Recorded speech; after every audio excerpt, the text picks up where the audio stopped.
This is Revathi. Welcome back to అందమైన కథల పొదిరిల్లు. మహర్షి episode number 226. Fashion show కాంపిటీషన్లో మహర్షి గౌతమ్ మధ్య ఏం జరుగుతుంది? కథలకు వెళ్ళబోయే ముందు దయచేసి వీడియోకి ఒక లైక్ ఇవ్వండి. అలాగే హైప్ ఇచ్చి వీడియోని సపోర్ట్ చేయండి. స్టోరీస్ నచ్చినట్టయితే మన ఛానల్ని తప్పకుండా షేర్ చేయండి. ఇక కథలోకి వెళ్ళిపోదాం. ఇవాళేనమ్మా ఫ్యాషన్ షో కాంపిటీషన్. నాన్నగారు కాంపిటీషన్కి వస్తారేమోనని అడగటానికి వచ్చాను అంటాడు గౌతమ్. అలాగా, ఇవాళ మీ నాన్నగారు రాలేరులే, నువ్వు తాన్యా వెళ్ళండి అని అంటుంది సుచరిత. ఏమైంది, నాన్న ఎందుకు రాడు అని అడుగుతాడు గౌతమ్. ఇవాళ నాకు కాస్త ఆరోగ్యం బాగలేదు గౌతమ్, మీరు వెళ్ళి ఆ పని చూసుకోండి అంటాడు రాజశేఖర్. అయ్యో, ఏమైంది నాన్న, హాస్పిటల్కి వెళ్దామా అని అడుగుతాడు గౌతమ్. ఏమొద్దురా, రాత్రి కొంచెం డ్రింక్ ఎక్కువ చేశాను కదా, తలపోటుగా ఉంది, అందుకే రాలేనంటున్నాను.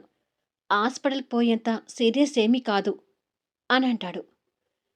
అంతగా డ్రింక్ ఎందుకు చేశారు నాన్నా అంటాడు గౌతమ్ బాధపడుతూ. ఏదో మాటల్లో పడి తాగేశాను.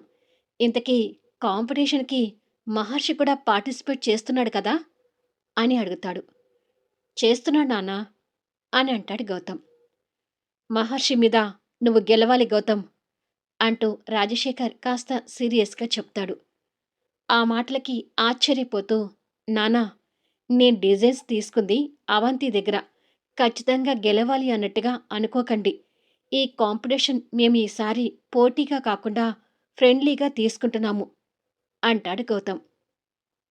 ఫ్రెండ్లీగా తీసుకోవడం ఏమిట్రా, మీరిద్దరూ తోడలుళ్ళు కావచ్చు, కానీ బిజినెస్లో పోటీతత్వం ఉండాలి అంటూ మహర్షి మీద కోపంతో రాజశేఖర్ సీరియస్ అవుతాడు. నానా, కొంచెం అర్థం చేసుకోండి. ఇది నిజంగా నేను పోటీగా తీసుకునేటట్టయితే ఈ డిజైన్స్ నేను అవంతి దగ్గర తీసుకోవటం భావ్యం కాదు కదా అని అంటాడు. అయితే ఆ డిజైన్స్ తీసుకున్నందుకు అవంతికి మనీ పే చేయి, అప్పుడు బిజినెస్ పరంగా ఓకే అవుతుంది అంటాడు రాజశేఖర్. ఏంటి నాన్నా ఇలా మాట్లాడుతున్నారు? నేను మనీ ఇస్తే అవంతి తీసుకుంటుందనుకుంటున్నారా అని అడుగుతాడు గౌతమ్. మరి అలాంటప్పుడు నీకు అవంతి తప్ప ఇంకా వేరే డిజైనర్స్ దొరకలేదా అని అడుగుతాడు రాజశేఖర్. దొరికేవారు నాన్నా, కానీ చెప్పాను కదా, ఈ కాంపిటీషన్ నేను ఫ్రెండ్లీగా తీసుకుంటున్నామని. ఈ కాంపిటీషన్లో ఎవరు గెలిచినా కూడా నేను పాజిటివ్గానే తీసుకుంటాను అంటాడు గౌతమ్.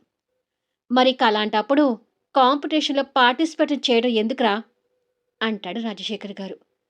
వాళ్ళిద్దరి మాటలకు సుచరిత కలగజేసుకుంటూ, నువ్వు కాస్త ఆగు గౌతమ్ అని, మీరు మహర్షి మీద గెలవాలని చూస్తున్నారు అంతేనా అని అడుగుతుంది. అవును, ఇప్పుడంటే మహర్షి మన బిజినెస్ జోలికి రాకపోవచ్చు, కానీ ఒకప్పుడు అతని వల్ల మన బిజినెస్లు చాలా నష్టపోయాయి సుచరిత. అతను మనకి శత్రువుగా వచ్చి ఫైనాన్షియల్గాను మానసికంగాను నన్ను చాలా దెబ్బ కొట్టాడు. గౌతమ్ ఇవన్నీ మర్చిపోయాడేమో అంటాడు రాజశేఖర్. నిజమే, ఒప్పుకుంటాను. మహర్షి మిమ్మల్ని దెబ్బ కొట్టాడు, మిమ్మల్ని శత్రువుగా అనుకుంటున్నాడు. మరి ఒక శత్రువు కూతురు లైఫ్ని ఆ జగన్ నుంచి కాపాడాల్సిన అవసరం మహర్షికి ఏంటండి అని అడుగుతుంది సుచరిత. రాజశేఖర్ భార్య అడిగిన దానికి సమాధానం చెప్పలేకపోతుంటాడు. చెప్పండి, అంత రిస్క్ తీసుకొని ఆ జగన్ నుంచి మిథున పెళ్లి సంబంధం తప్పించి తన లైఫ్ కాపాడాల్సిన అవసరం అసలు మహర్షికి ఏంటి అంటూ మళ్ళీ రెట్టించి అడుగుతుంది. అతను ఏదో మంచి చేశానని చెప్పి అతను చేసిన చెడుని మర్చిపోతామా అని అడుగుతాడు రాజశేఖర్. అవసరమైతే మర్చిపోవాలండి. ఈ బిజినెస్ డబ్బు మీ కూతురు జీవితం కంటే ఎక్కువ కాదు కదా. ఎప్పుడూ పంతాలు, పౌరుషాలు, శత్రుత్వాలు అనుకునే బదులు మంచితనంగా ఆలోచించి చూస్తే మనం మనశ్శాంతి కోల్పోకుండా ఉంటాము. మంచికో చెడుకో అవంతి, తాన్య అక్కా చెల్లెలై మహర్షి, గౌతమ్ తోడలుళ్ళు అయ్యారు. ఈ బంధాన్ని బంధుత్వంగా చూడకుండా శత్రుత్వంగా చూడటం ఎందుకు అని ప్రశ్నిస్తుంది. నువ్వు కూడా అలా మాట్లాడతావేంటి సుచరిత అంటాడు రాజశేఖర్. సుచరిత గౌతమ్ వైపు చూసి, గౌతమ్, నువ్వు తాన్య ఆ కాంపిటీషన్కి వెళ్ళే ఏర్పాట్లో ఉండండి, మీ నాన్నతో నేను మాట్లాడతాను అని అంటుంది. సరే అమ్మా అని చెప్పి తండ్రిని చూస్తూ గౌతమ్ అక్కడి నుంచి వెళ్తాడు. సుచరిత భర్త పక్కన కూర్చొని, నిన్నటి నుండి మిమ్మల్ని గమనిస్తూనే ఉన్నాను. తెలియకుండానే ఆవేశపడుతున్నారు. అసలు నిన్నటి నుండి మీకు ఏమైంది అని అడుగుతుంది.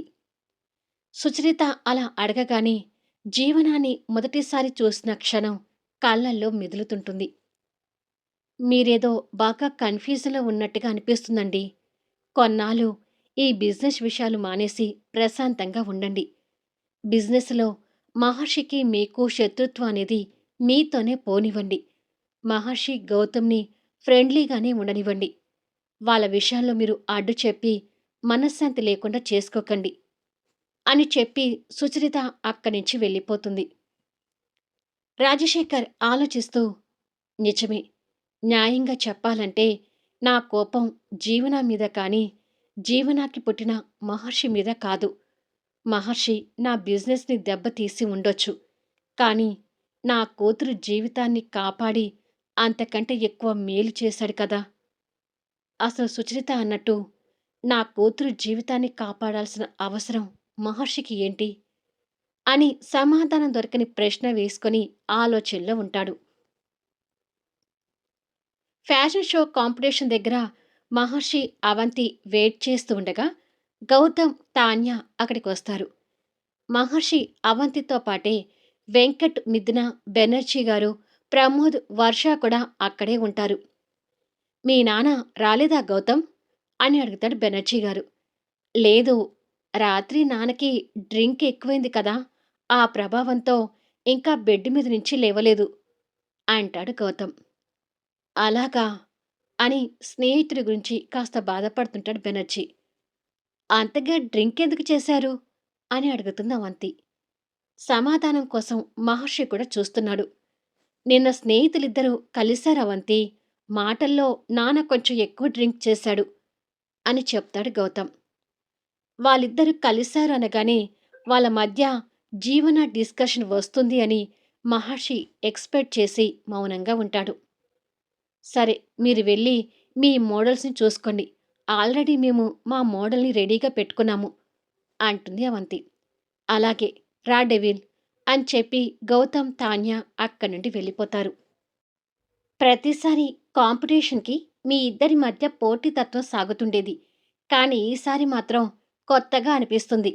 ఎవరు గెలుస్తారో చూడాలి అంటాడు వెంకట్. అవును, అందుకే ఈసారి నేను కూడా వచ్చాను అంటుంది మిథున. మేము అందుకే వచ్చాము అంటారు ప్రమోద్, వర్ష. ఈసారి నా సూర్యకాంత్ నన్ను గెలిపిస్తుందో, లేకపోతే స్నేహితుని గెలిపిస్తుందో నేను కూడా ఈగర్‌గా వెయిట్ చేస్తున్నాను అంటాడు మహర్షి. డ్రెస్సింగ్ రూమ్‌లోకి వెళ్ళాక గౌతమ్ గ్రూప్ ఆఫ్ ఇండస్ట్రీస్ నుంచి పార్టిసిపేట్ చేయబోయే మోడల్ ఒక అందమైన డ్రెస్‌తో రెడీగా ఉంటుంది. తాన్య ఆ మోడల్ వేసుకున్న డ్రెస్ చూసి, వావ్! డ్రెస్ చాలా బాగుంది అని అంటుంది. ఎస్, నా స్నేహితురాలి క్రియేటివిటీ గురించి వేరే చెప్పాల్సిన అవసరం లేదు అంటాడు గౌతమ్. మరొక రూమ్‌లో జీవన గ్రూప్ ఆఫ్ ఇండస్ట్రీస్ నుంచి పార్టిసిపేట్ చేయబోయే అమ్మాయి కూడా అవంతి క్రియేట్ చేసిన డిజైనర్ డ్రెస్‌లో రెడీగా ఉంటుంది. కానీ తన డ్రెస్ మాత్రం అంత కొత్తగా కనిపించకుండా మామూలుగా ఉంటుంది. మహర్షి, అవంతి అక్కడికొచ్చి, కాంపిటీషన్ స్టార్ట్ కాబోతుంది. నువ్వు రెడీయే కదా అంటూ ఆ అమ్మాయితో మాట్లాడుతుంటారు. రెడీనే సార్. కానీ ఇక్కడ అందరి డ్రెసెస్ కూడా చాలా బాగున్నాయి. కానీ ఈ డ్రెస్ అని తను అంటుండగా, మేమిక్కడ కావాలని ఓడిపోవడానికి అవంతి చేత ఈ డ్రెస్ డిజైనింగ్ చేయించాను. ఈ కాంపిటీషన్‌లో గౌతమ్ వాళ్ళు గెలవాలి అంటాడు మహర్షి. అదేంటి సార్, ఎవరైనా గెలవాలని చూస్తారు కానీ మీరేంటి ఇలా అంటున్నారు అంటుంది తను. అది మేము పర్సనల్‌గా తీసుకున్న నిర్ణయం. కాసేపట్లో కాంపిటీషన్ స్టార్ట్ కాబోతుంది. నువ్వు రెడీగా ఉండు అంటాడు మహర్షి. ఓకే సార్ అంటుంది మోడల్. ఇక అంతకంటే ఎక్కువ మాట్లాడే రైట్స్ తనకి లేక. పద అవంతి అంటూ మహర్షి అవంతిని తీసుకుని బయటకు వెళ్తుంటాడు. అసలు ఎందుకు మహర్షి గారు మీరు ఇలాంటి నిర్ణయం తీసుకున్నారు? కేవలం గౌతమ్ నా ఫ్రెండ్ అనే ఉద్దేశంతో తీసుకున్నారా అని అడుగుతుంది అవంతి. నీ ఫ్రెండని కాదులే అవంతి. ఒకప్పుడు నేను ఉన్న ఆవేశానికి వాళ్ళ కంపెనీలన్నీ దెబ్బ మీద దెబ్బ కొడుతూ వచ్చాను. వాళ్ళు మొదట్నుంచి ధనవంతులు కాబట్టి నా తాకిడికి వాళ్ళు తట్టుకున్నారు గానీ, అదే ఇంకొకరైతే రోడ్డు మీద పడేవాళ్ళు. కానీ ఇలా ఫైనాన్షియల్‌గా ఎదుర్కోవటం వల్ల ఒరిగేది ఏమీ లేదు. అంటే వాళ్ళు మరికొన్ని ఆస్తులు కోల్పోతారు. ఇంకొకసారి రాజశేఖర్ గారు హాస్పిటల్ పాలవుతాడేమో! అంతకంటే ఎక్కువ జరిగేది ఏమీ ఉండదు. నాకు కావాల్సింది అది కాదు. ఇంకా ఏదో ఉంది. ఇలా వాళ్ళతో పోరాడి, వాళ్ళని బాధపెట్టి నేను గెలిచినా నా మనసుకి ప్రశాంతత అనిపించడం లేదు. అందుకే నా మనసుతో రాజీ పడుతున్నాను అని అంటాడు. కానీ మహర్షి గారు, గార్మెంట్స్ అనేది మీ అమ్మగారి పేరు మీద ఉంది. అది ఆలోచించారా? అని అడుగుతుంది అవంతి. జీవన అని మా అమ్మ పేరు చిరస్మరణీయం. ఈ కాంపిటీషన్‌లో ఓడిపోయినంత మాత్రాన వేల మంది ప్రాస్టిట్యూట్స్ మనసులో నుంచి మా అమ్మ పేరు తొలగిపోవడం అనేది జరగదు. నాకు ఆ తృప్తి చాలు అని అంటాడు చిన్న స్మైల్‌తో. అలా అని మీకు మీరు ఓడిపోవడం అంటే నాకు కూడా అంతగా నచ్చటం లేదు అంటుంది అవంతి కొంచెం బాధపడుతూ. ఇక్కడ ఓడిపోయినంత మాత్రాన పెద్దగా ఒరిగేది ఏమీ లేదు అవంతి. క్లయింట్స్ నుండి వచ్చే ప్రాజెక్ట్‌ని మనం మిస్ అవుతాము. కావాలంటే ఇలాంటి ప్రాజెక్ట్స్ మనం తర్వాత ఎన్నో తెచ్చుకోవచ్చు. ఈ విషయం గురించి ఆలోచించకుండా నువ్వెళ్ళు, నేనొస్తాను అని అంటాడు. సరే మహర్షి గారు అని చెప్పి అవంతి వెళ్తుంది. తను వెళ్ళిపోగానే అప్పటి వరకు ఆ మాటలు విన్న బెనర్జీ అక్కడికి వచ్చి, అవంతితో మాట్లాడిన నీ మాటలు నాకు అర్థం కాలేదు మహర్షి. అంటే రాజశేఖర్‌ని క్షమిస్తున్నావా? అని అడుగుతాడు. నా మాటలు మీకు అలా అర్థమైతే దానికి నేనేమీ చేయలేను. మీ స్నేహితుడిని క్షమిస్తాననే ఆశ మాత్రం ఎప్పుడూ పెట్టుకోకండి. అది జరగని పని అంటాడు మహర్షి రాజశేఖర్ మీద కోపంతో. మరెందుకు ఈ కాంపిటీషన్ దగ్గర నీ మనసును రాజీ చేసుకుంటున్నావు? అని అడుగుతాడు బెనర్జీ గారు. అవంతికి చెప్పిందే మీకు చెప్తున్నాను. నాకు కావాల్సింది ఆ రాజశేఖర్‌ని ఓడించటం, నేను గెలవటం కాదు. మా అమ్మ విషయంలో అతను తప్పు చేశాడు అని అతని మనసుకు తెలిసి, మా అమ్మకు చేసిన ద్రోహానికి అతను కుమిలిపోతూ కంటనిండా నీళ్లు రావాలి. గుండె పగిలేలా ఏడవాలి. అది నేను చూడాలి. నాకు కావాల్సింది అది కానీ, ఈ కాంపిటీషన్‌లో గెలవటం కాదు బెనర్జీ గారు. ఒకవేళ ఇలాగే వారి బిజినెస్ దెబ్బ కొట్టుకుంటూ పోతే, ఈసారి రాజశేఖర్ హాస్పిటల్ పాలు కావటం కాదు, ఏకంగా పైకి వెళ్తాడు. ఆయన ప్రాణాలు పోతే, పలానా మహర్షి కారణంగా రాజశేఖర్ పైకి పోయాడని చెప్పుకుంటారే గాని, ఇక దానివల్ల నాకు ఒరిగేది ఏముంది? అని అంటాడు. అంటే రాజశేఖర్‌కి జీవన విషయంలో చేసిన ద్రోహం తెలిసి, వాడు ఏడవటం కావాలి అంటావు. అంతేనా? అని అడుగుతాడు బెనర్జీ. అవును. అతని కారణంగానే మా అమ్మ లైఫ్ నాశనం అయింది అని తెలిసి, అతను ఏడుస్తున్నప్పుడు వచ్చిన కన్నీళ్లు చూసినప్పుడే ఆయన మీద నేను గెలిచినట్టు గాని, ఇలాంటి గెలుపులు నాకొద్దు అంటాడు మహర్షి.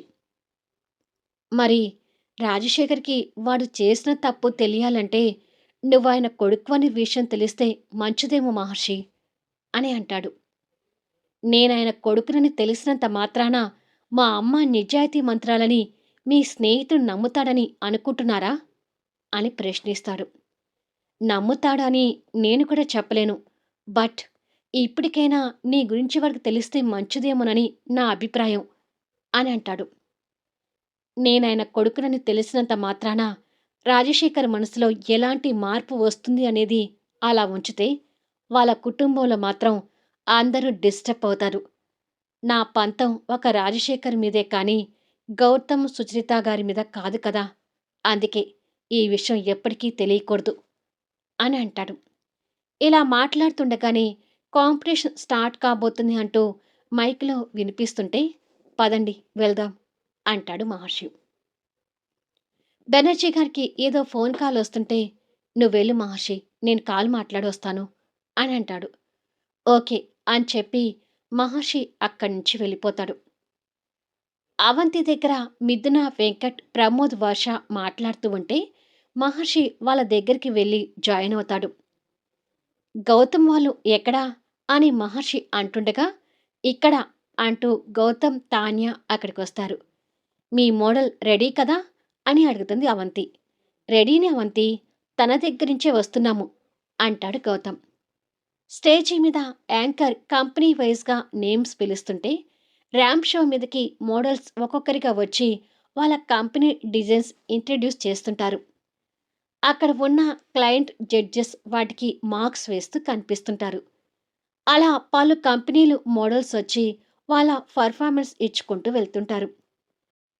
న్యూ మోడల్ డిజైన్స్ ఇంట్రడ్యూస్ అవుతుంటే అక్కడ ఆడియన్స్గా వచ్చిన అందరూ చప్పట్లు కొడుతుంటారు.